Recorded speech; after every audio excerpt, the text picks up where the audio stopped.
Assalamualaikum Mbak Kinkin dan teman-teman semua. Perkenalkan nama saya Mika Naomi dari kelas B dengan nomor hadir 21. Pada kesempatan kali ini saya akan mempresentasikan skripsi saya yang berjudul Perbedaan Representasi Feminitas dalam Karakter Aurora dan Maleficent dalam film Disney Maleficent Mistress of Evil di tahun 2019. Nah, kita langsung saja masuk ke pembahasan di bab 1, yaitu pendahuluan. Dimulai dari latar belakang masalah, saya mengangkat topik feminitas atau feminisme yang seringkali menjadi sorotan dalam industri hiburan, terutama dalam dunia perfilman. Feminitas berfungsi sebagai selling point utama. Mengapa demikian? Fenomena ini muncul karena konsep feminitas yang beragam dan berbeda di mata masyarakat.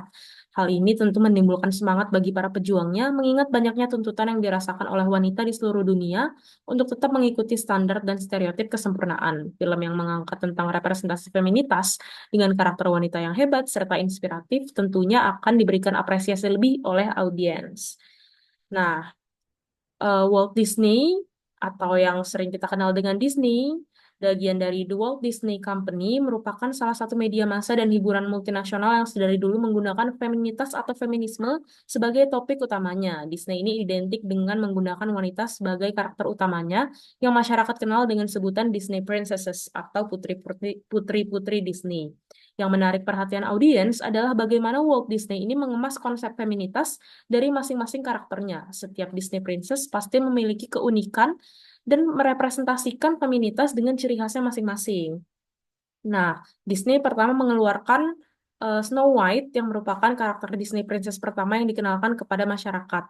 Ini identik dengan karakter lemah lembut dan penyayangnya. Lalu berlanjut ke Cinderella dan Aurora yang juga memiliki sifat lemah lembut, tapi memiliki sedikit sentuhan pemalu.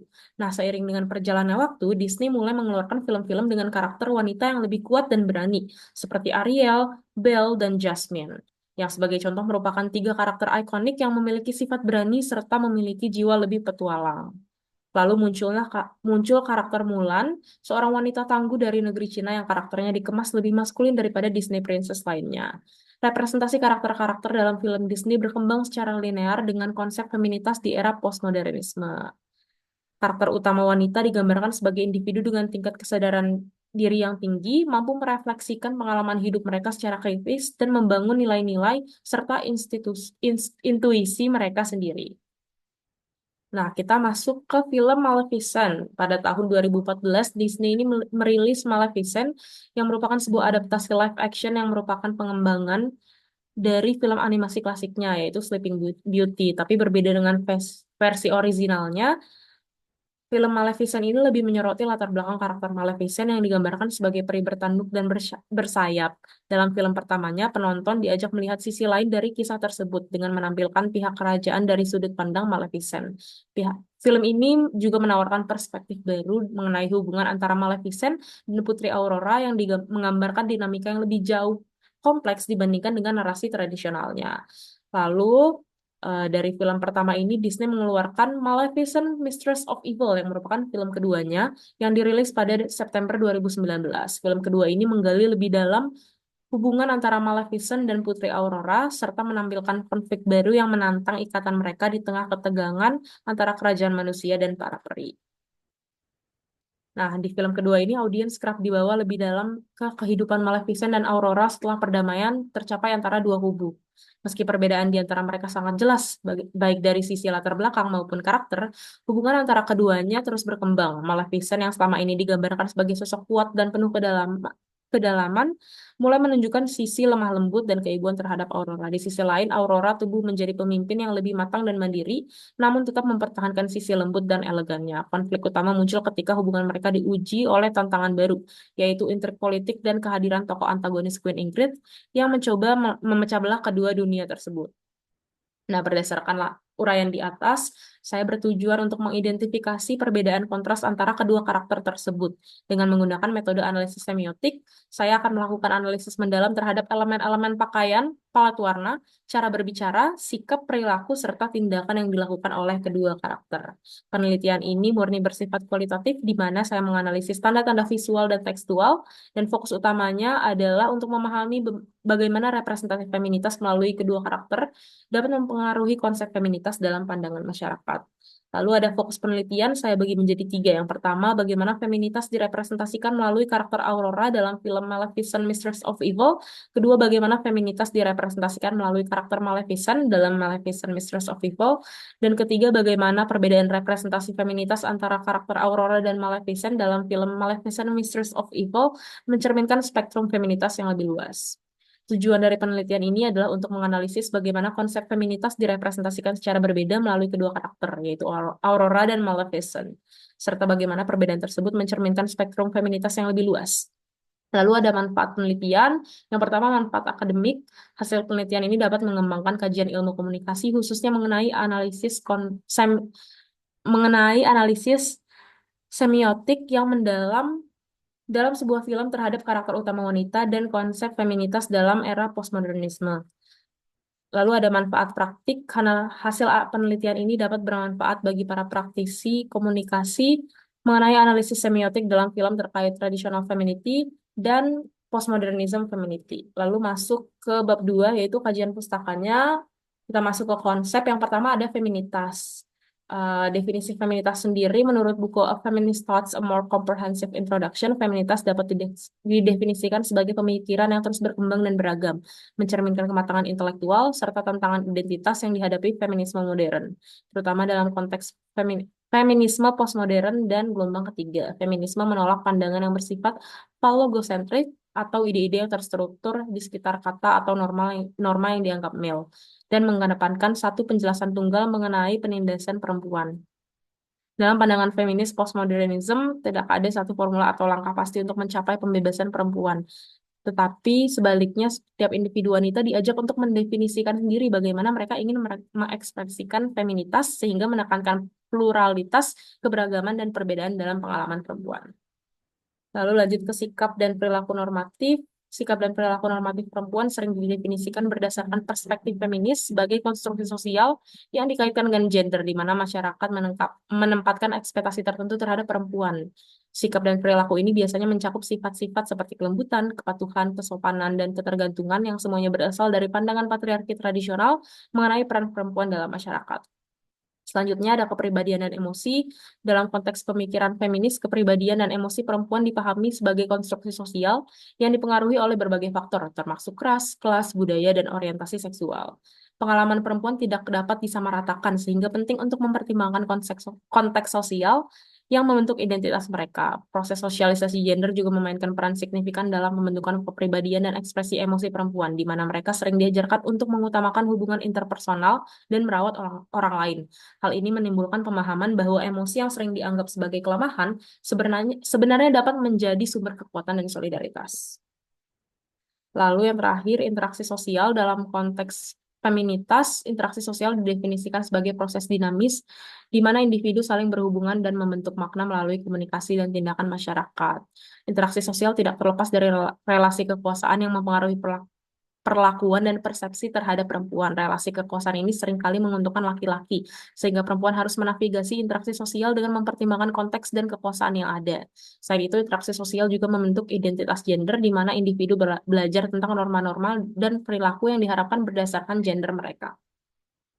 Lalu ke konsep yang kedua ada karakter film. Kalau dari definisinya, karakter film dapat didefinisikan sebagai individu yang diciptakan dalam narasi visual, memiliki kepribadian, motivasi, dan perkembangan emosional yang kompleks. Karakter film berfungsi sebagai alat untuk menyampaikan tema, konflik, dan hubungan dalam cerita, sehingga memungkinkan penonton untuk terhubung secara emosional dan narasi.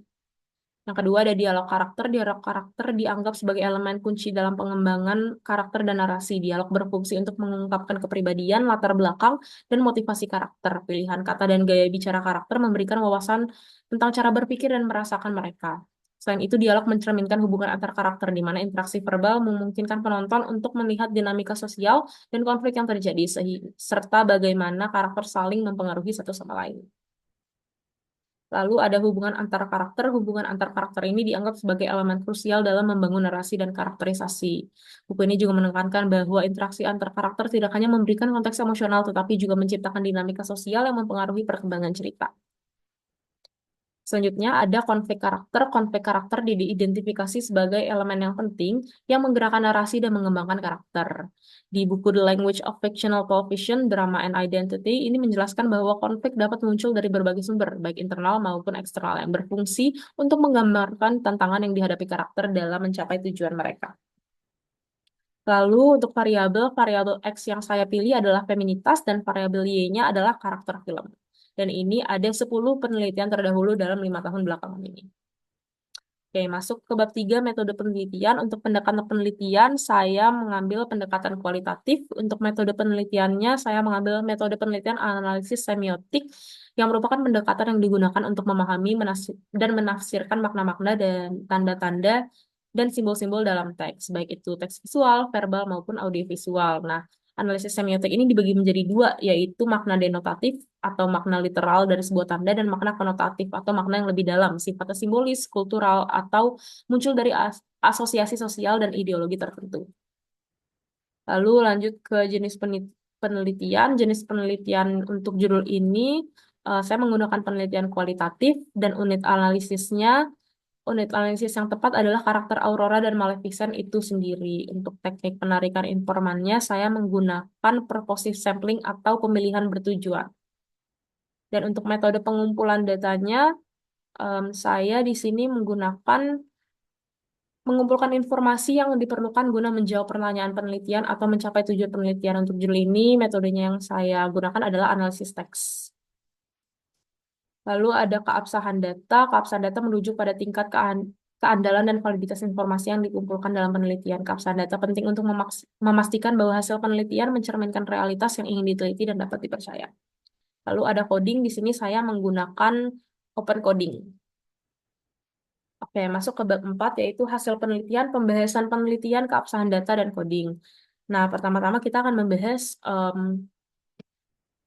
alur cerita dari Maleficent Mistress of Evil secara singkat, yang dimana cerita ini dimulai beberapa tahun setelah kejadian film pertama. Aurora telah dewasa dan memerintah kerajaan Moors, sedangkan Maleficent tetap menjadi pelindung kerajaan tersebut. Nah, masalah mulai muncul ketika Maleficent diundang untuk makan malam di Istana Ulstead yang diperintah oleh Raja John dan Ratu Ingrid. Ratu Ingrid diam-diam merencanakan untuk memulai perang antara dunia makhluk magis dan em, manusia pada makan malam tersebut. Maleficent merasa dipermalukan dan diprovokasi. Nah, setelah kejadian itu, Maleficent terluka oleh senjata rahasia yang diciptakan oleh Ratu Ingrid untuk melawan makhluk-makhluk magis. Maleficent diselamatkan oleh sesama peri bernama Conall dan dibawa ke tempat persembunyian peligarap lainnya. Sementara itu, Ratu Ingrid mengembangkan senjata biologi yang berasal dari besi peri dan untuk memusnahkan semua makhluk magis dan memulai serangan terhadap Moors. Akhirnya, Maleficent terlibat dalam pertempuran besar melawan pasukan manusia, namun ia memilih untuk melindungi Aurora dan rakyatnya. Aurora dan Pangeran Philip pun berperan penting dalam mendamaikan dua pihak. Nah, klimaks pertempurannya, Maleficent hampir dibunuh oleh Ratu Ingrid, tetapi berhasil kembali dalam wujud warga. Lalu filmnya berakhir dengan pernikahan Aurora dan Philip yang menandakan perdamaian antara manusia dan makhluk magis. Nah, ini ada hasil analisis yang saya bagi menjadi dua, yaitu ada analisis denotatif dan konotatif. Untuk aspeknya, saya menggunakan warna, gestur, dan bahasa tubuh, interaksi sosial. Untuk analisis denotatif dari karakter Aurora, Aurora ini sering menggunakan warna pakaian pastel seperti putih, biru muda, atau emas. Nah, untuk gestur dan bahasa tubuhnya, Aurora sering menunjukkan gerakan-gerakan halus dan lembut dalam interaksinya dengan orang-orang di sekitarnya. Juga gerakannya itu cenderung terukur dan lambat. Untuk interaksi sosialnya, sebagai Ratu dari Moors, Aurora diposisikan sebagai pemimpin, tetapi perannya lebih simbolis dan pasif. Kalau Maleficent, warnanya itu lebih ke kostum yang hitam, gelap, dan penuh dengan aksesoris tajam dan detail tegas. Untuk gestur dan bahasa tubuhnya, Maleficent gerakannya cenderung lebih tegas dan penuh kekuasaan. Kalau untuk interaksi sosialnya, sebagai pelindung Moors, Maleficent memiliki posisi yang lebih aktif dan berperan dalam menjaga keamanan dan keseimbangan. Lalu analisis konotatif, masih sama warna, gestur, dan bahasa tubuh, interaksi sosial. Aurora ini secara konotatif dapat mengimplementasikan bahwa dia adalah seorang sosok yang tunduk dan pasif pada keadaan tanpa banyak kontrol atau kekuatan atas nasibnya sendiri. Kalau untuk gestur dan bahasa tubuhnya, konotasinya adalah Aurora melambangkan elegan femininity atau traditional femininity yang menggambarkan kelembutan dan kerapuhan perempuan.